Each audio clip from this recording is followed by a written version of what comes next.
Hello, my name is Andrew Obeng, and today I would like to talk about mental disability and perception. So to start, I'm going to cut to the chase and answer the question you're probably all wondering, why am I doing this? For me, mental disability has been a personal subject. At, at a very young age, I was formally diagnosed with ADHD, so disability has always been a part of my lived experience. As a result, mental disability is something that I've always wanted to explore further, and in fact, I did. As during my sophomore year, I did a qualitative study on neurodivergent people and their lived experiences. Despite the study going fairly well, I did feel like there was more I could do with this field of study. Hence, I decided to do a new, more comparative study using the previous study as a jumping off point. In this new study, I wanted to conduct a similar style of analysis of people's lived experiences with mental disability, only this time comparing the responses between people who have mental disability and people who don't. The goal is to answer one question. Do people perceive mental disability differently based on their own lived experiences? All this being said, what is the actual point of the study? This seems like a whole lot of work just to sate my own personal curiosity. So why is a study like this necessary? The truth is, within the realm of communication study, there is a serious lack of information about disability in general. During my initial research, there was very little communications research regarding any kind of disability, both physical or mental. I could find research in other social sciences like sociology and psychology, but nothing viewed through the lens of communication theory. I feel like that's a major oversight on our part because both physical and mental disability have massive impacts on many forms of communication. That's exactly why I wanted to focus my study around it. While my experiences as a person with mental disability are by no means universal, I am aware that there is much about mental disability that people do not understand. By conducting a study about the topic of mental disability, I hope to help people understand how we see it. More so, I want to show that studies about this and similar topics are viable within the realm of communications theory.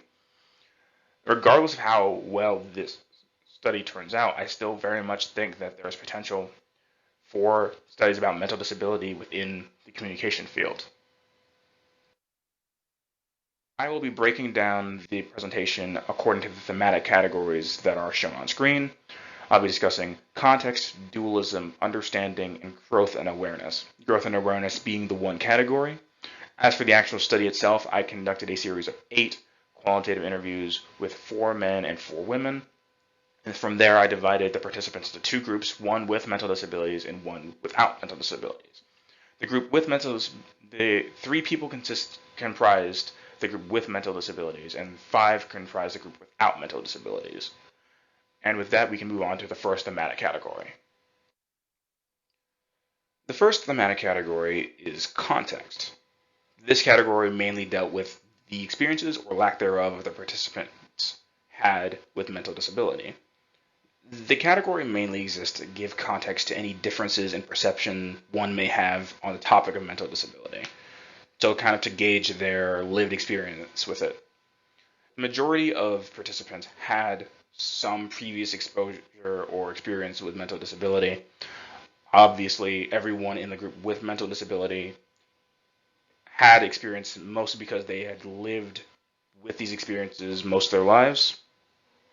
The group without disabilities, however, mainly cited exposure from close friends and loved ones. 2 of the participants actually explicitly said this, and the rest implied this through their responses. There was one participant who had no prior exposure to people with mental disability. That very much shaped how her responses came out.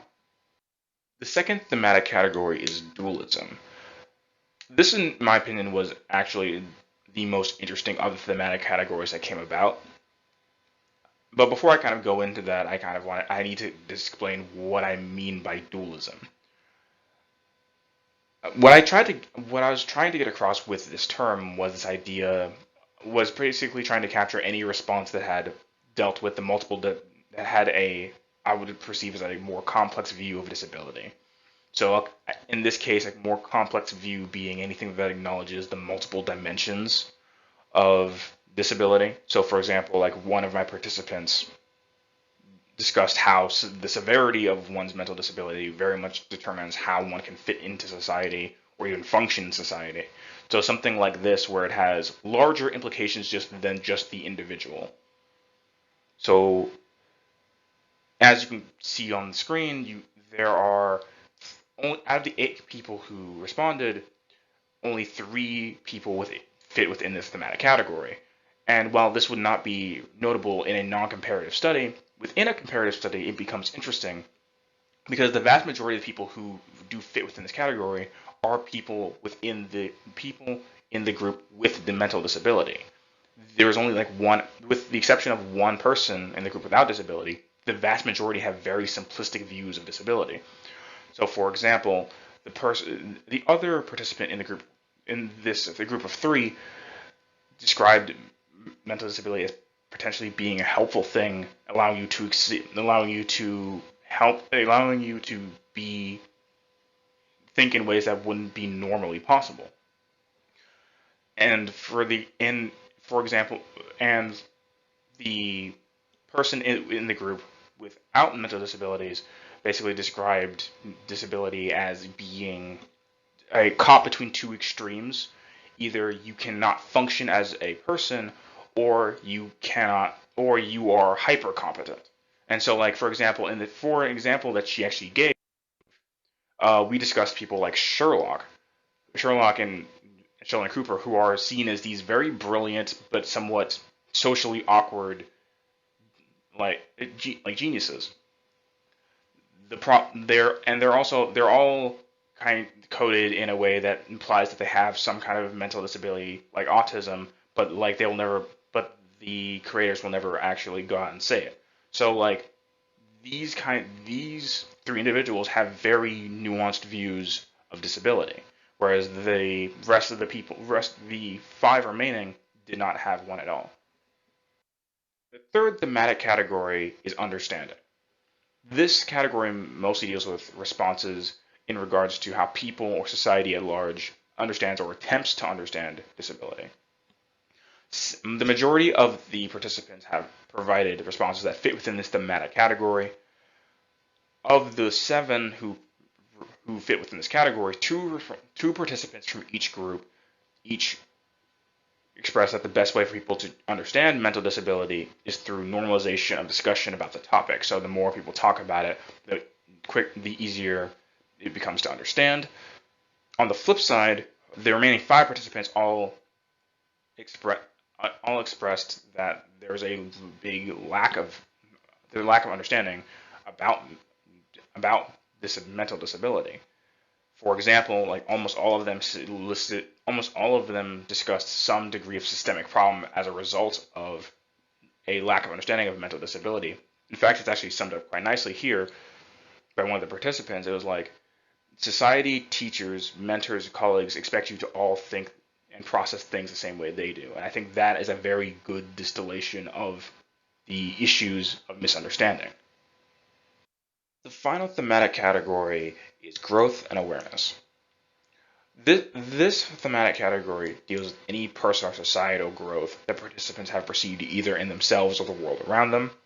All 8 participants provided some response that fit within this thematic category. Of that 8, 7 of them framed it through the lens of personal growth. More specifically, the updating or expansion of personal definitions of mental disability. One of the participants from the group without disabilities stated, as you age and learn more about issues and different types of disabilities that there are, the specifics of the situation, you become more educated on it. I feel like I have a better understanding. Out of this 7, 3 of the participants were from the group with mental disabilities. In addition, two of the participants from the group with mental disabilities explicitly viewed it through the lens of of understanding their own mental disability better. As one participant stated, My personal view has changed from hopeless to profoundly gifted as I understand my own disabilities over time.